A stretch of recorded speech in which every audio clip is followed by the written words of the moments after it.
Sa ilalim ng mainit na araw, ang barko ni Chiefmate Santos ay tila dumadampi sa alon, kumikilos ng may ritmo na parang isang puting ibon sa karagatan.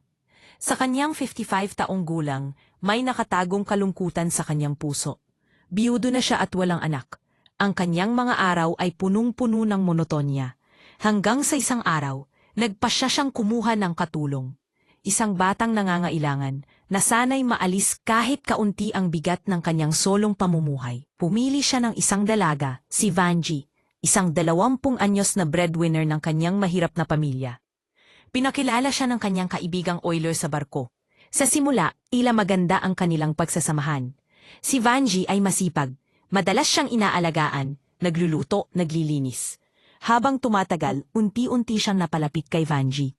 Para bang nagiging bahagi siya ng kanyang buhay, at ang dalaga ay nagiging alaala ng isang masayang pamilya na kanyang pinangarap. Ngunit ang mga pagkakataon ay may kakaibang paraan ng pag-ikot.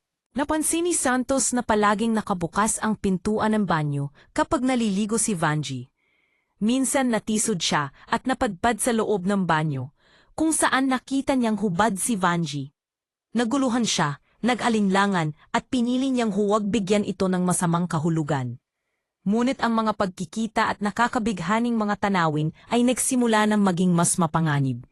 Inanyayahan siya ni Vanji na maligo kasama siya sa isang malikhain at masalimuot na mundo. Nagbunga ang kanilang lihim na relasyon. Nagdala ng isang sanggol na hindi inaasahan. Sa takot at kahihiyan, inalok ni Santos si Vanji na makasal. Sa kanyang puso, alam niyang ang kanyang panukala ay tila masyadong malayo. Dahil sa kanyang edad, maaaring siya ay parang ama na lamang sa dalaga. Ngunit ang kanyang takot na masaktan ay nagdala sa kanya sa desisyong iyon. Nagtayo sila ng pamilya, nagkaroon ng 3 anak. Si Vanji sa kanyang bagong buhay, tila naging reyna na may buwanang allotment na 200,000. Ngunit habang siya ay nasa barko, nagtaka siya kung saan napapunta ang kanyang pera. Nang malaman niyang pinapag-aral ni Vangi ang kanyang mga kapatid, nag-init ang kanyang ulo. Pinabayaan na lamang niya ang kanyang inis, ngunit ang kanyang puso ay tahasang naguguluhan. Isang araw, nakuha ni Santos ang balita na may relasyon ang kanyang asawa at ang bagong driver. Ang kanyang puso ay lumukso. At sa kanyang pag-uwi, nakatanggap siya ng mensahe mula sa kanyang mga kaibigan at kapitbahay. Ang mga litrato sa social media na nagpapakita sa kanila na masaya, naglalakbay, at tila mas higit pa sa magkaibigan. Ang kanyang isip ay naguguluhan, puno ng takot at galit. Nang makausap niya ang kanyang mga anak sa Skype, narinig niya ang kanilang boses na nagsasabing, nagtikis si mommy at ang driver. Halos mabaliw siya, nagtago siya ng 1 buwan upang hulihin sila. Sa isang madilim na oras ng madaling araw, pumasok siya sa kanyang bahay, at sa kanyang mga mata, nasilayan niya ang masakit na katotohanan. Ang kanyang asawa at ang driver ay magkatabi sa kanilang kama. Gusto niyang magwala, ngunit pinili niyang kontrolin ang kanyang galit. Pinalayas niya ang dalawa, ngunit ang sakit ng pagkakanulo ay nanatili. Napagtanto niyang siya ay tila ginugulo ng kanyang sariling isip.